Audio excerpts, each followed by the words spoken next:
नमस्कार दोस्तों, आज 16 October world spine day. I am doctor Saurabh Jain, I am a consultant neurosurgeon in Noida hospital Udaipur. So आज हम डिस्कस कर रहे हैं कि वर्ल्ड स्पाइन डे पे क्या प्रॉब्लम्स होती हैं और क्या करना चाहिए। तो वर्ल्ड स्पाइन जो स्पाइन है, स्पाइन कॉर्ड और रीढ़ की हड्डी जिसे हिंदी में बोलते हैं, रीढ़ की हड्डी बहुत ही इंपॉर्टेंट पार्ट है हमारी बॉडी का।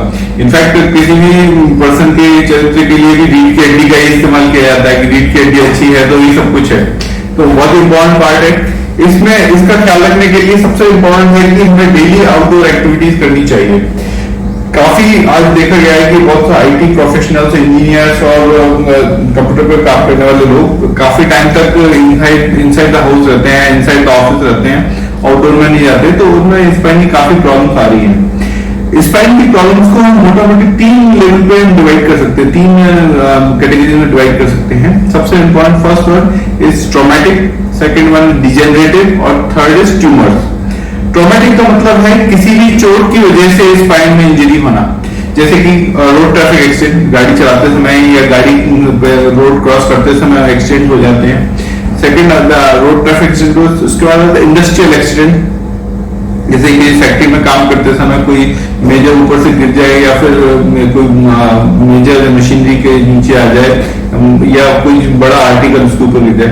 तीसरा फॉल फ्रॉम हाइट, घर पे चलते समय कहीं अपन सेकंड फ्लोर थर्ड फ्लोर से है गिर गए, वहां से कभी किसी ऊंची जगह पे गए वहां से गिर गए, ये सब, या पैराग्लाइडिंग के टाइम पे, स्पोर्ट्स के टाइम पे जो एक्टिविटी होती है उनमें चोट लगती है, इनको मेनली ट्रॉमेटिक स्पाइन में रखा जाता है। सेकंड टाइप होता है डिजेनरेटिव स्पाइन, जिनमें मेजर ट्रॉमा कुछ भी नहीं होता या छोटा बहुत ट्रिवियल ट्रॉमा होता है, परंतु लॉन्ग टर्म तक गलत पोस्चर की वजह से या फिर हड्डियों में कमजोरी की वजह से या फिर वजन ज्यादा बढ़ने की वजह से या फिर रेगुलर एक्सरसाइज ना करने की वजह से जो धीरे धीरे ट्रॉमा होता रहता है, उसकी वजह से जो प्रॉब्लम आती है उनको डिजेनरेटिव स्पाइन कहा जाता है।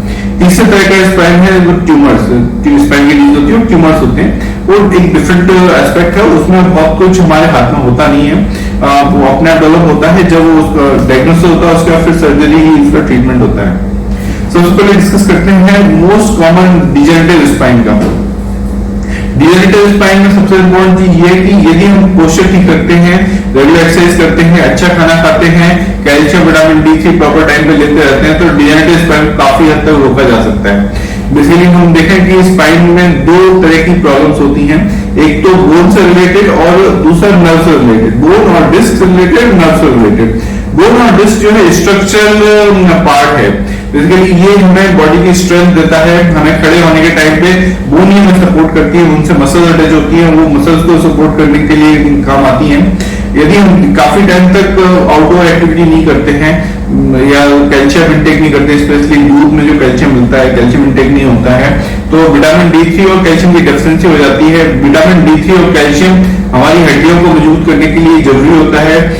हड्डियों का मेजर पार्ट होता है कैल्शियम कार्बोनेट, कैल्शियम जो कि हमें दूध से मिलता है। ये विटामिन डी जो है, जब हम कोई चीज इंजेस्ट करते हैं, जैसे कि दूध इंजेस्ट किया, उसके बाद वो ब्लड से और बॉडी के होते हुए बोन में जाएगा, इसकी एश्योरिटी विटामिन D3 ही करता है।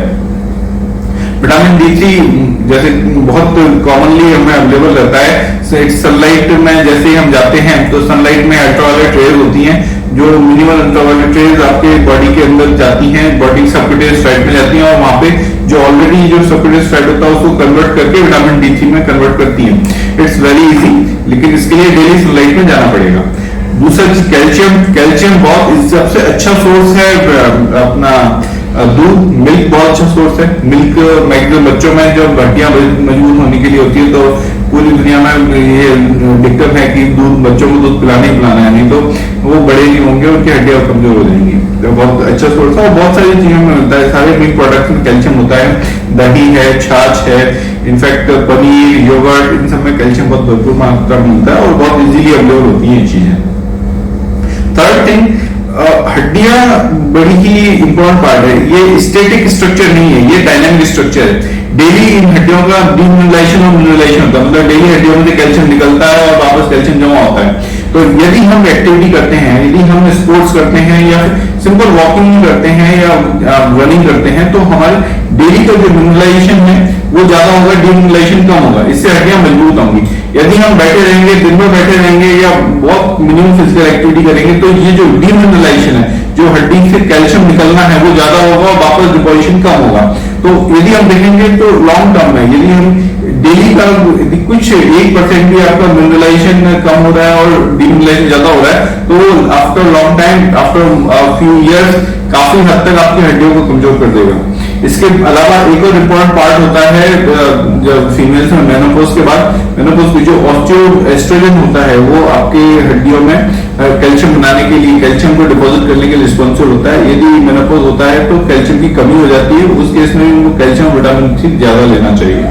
ये तो हमने बात की कि प्रिवेंशन कैसे हम डीजेनरेटिव डिजीज को हम प्रिवेंट कर सकते हैं। बेसिकली डीजेनरेटिव डिजीज होती क्या है? डीजेनरेटिव जैसे हम देखें कि जो हमारा स्पाइन होता है वो 33 वर्टिब्रा से बना होता है। हर वर्टिब्रा के बीच में, दो वर्टिब्रा के बीच में एक डिस्क होती है। उस डिस्क के पीछे होता है न्यूरल स्ट्रक्चर, जैसे कि नर्व बोलते हैं, स्पाइनल कॉर्ड बोलते हैं। जब because of some weakness, because of some extra pressure, कोई हमने भारी वजन उठाया, कोई झटका लगा, जिम में सडनली किसी ने ज्यादा वर्क कर लिया, वार्म अप नहीं किया, या फिर लॉन्ग टाइम तक सिटिंग की, या फिर फिजिकल एक्टिविटी बिल्कुल नहीं कर दी, तो उस केस में क्या होता है कि ये जो डिस्क होती है, वो डिस्क कई बार पीछे निकल जाती है, अपनी जगह से पीछे की तरफ माइग्रेट कर जाती है। इसलिए बोलते हैं प्रोलैप्स इंटरवर्टिब्रल डिस्क, PIVD। जब यह होता है तो ये इसके ठीक पीछे नर्व है, यदि वो डिस्क पीछे निकलेगी तो नर्व को कंप्रेस करती है। उस केस में हमें उस जिस नर्व के डिस्ट्रीब्यूशन में पेन होगा, न्यूरल सेंसेशन जैसे कि टिंगलिंग और नमनेस आएंगे, और इन सीवियर केसेस में पैरालिसिस भी हो सकता है। यदि सर्वाइकल में डिस्क निकलेगा, सर्वाइकल रीजन में निकलेगा, तो सर्वाइकल में यदि C5 के लेवल में निकला तो C5 में यहाँ तक पेन आएगा, C6 तक आएगा तो फिर और नीचे आएगा, 7-8 में उन फिंगर्स तक जाएगा और फिंगर्स के मूवमेंट भी जा सकते हैं। इससे इन द सेम वे यदि हम लंबर में देखें तो लंबर में पहले एक साइड में पेन आएगा, यदि और नीचे लेवल पे जाएंगे, S4-5 पे जाएंगे तो अंगूठे तक पेन जाएगा, और S1 तक जाएंगे तो पेरिनियल रीजन में, जहाँ पे हम यूरिन और मोशन का कंट्रोल होता है, कई बार वो कंट्रोल भी चला जाता है। तो कभी भी ऐसा लगे तो इमीडिएटली आपको जाना है डॉक्टर के पास। एक बहुत अच्छे इन्वेस्टिगेशन है MRI, जब भी लगे कि कंफ्यूजन नहीं है तो गेट एन MRI डन। यदि MRI में डिस्क निकलती है तो उसे एज अर्ली एज पॉसिबल से सर्जरी करानी चाहिए, यदि आपको डॉक्टर एडवाइस करता है तो। क्योंकि यदि हम, कई लोग बोलते हैं कि सर्जरी के बाद ठीक नहीं होते हैं, पैरालिसिस हमेशा रहता है, ऐसा बिल्कुल भी नहीं है। आपको लगता है तो कुछ पेशेंट, जो डॉक्टर आपको बोल रहा है उससे बात कर लो, उससे कुछ पेशेंट ऑपरेटेड है उनसे हम नंबर लेके बात कर सकते हैं, उनका क्या एक्सपीरियंस रहा है। बाकी my suggestion is as early as possible, आपको जब भी डायग्नोस हो स्पाइन की कोई भी डिजीज है, डायग्नोस MRI से होगा, MRI से बाद डॉक्टर से सलाह दीजिए। डॉक्टर सर्जरी के लिए बोलता है तो जितना जल्दी हो सके सर्जरी कराएं, क्योंकि इसमें यदि डिले होता है तो पैरालिसिस के चांसेस होते हैं, और पैरालिसिस चांसेस कई बार पैरालिसिस सर्जरी के बाद भी रिवर्स नहीं। तो मेरा ये आप सबसे यही आग्रह है कि आप सब ये शपथ लीजिए कि आज इस वर्ल्ड स्पाइन डे पे हम अपने स्पाइन का ख्याल रखेंगे, डेली कुछ ना कुछ आउटडोर एक्टिविटी करेंगे। हम बच्चों को भी लेके जाएंगे, खुद भी जाएंगे, अपने पेरेंट्स को भी लेके जाएंगे, जो बड़े बड़े घर में बुजुर्ग हैं उनको भी लेके जाएंगे। साथ में डेली हम विटामिन D और कैल्शियम का उचित मात्रा में सेवन करेंगे, और यदि कोई प्रॉब्लम आती है तो as early as possible doctor के पास जाकर उसकी सलाह लेंगे। Thank you.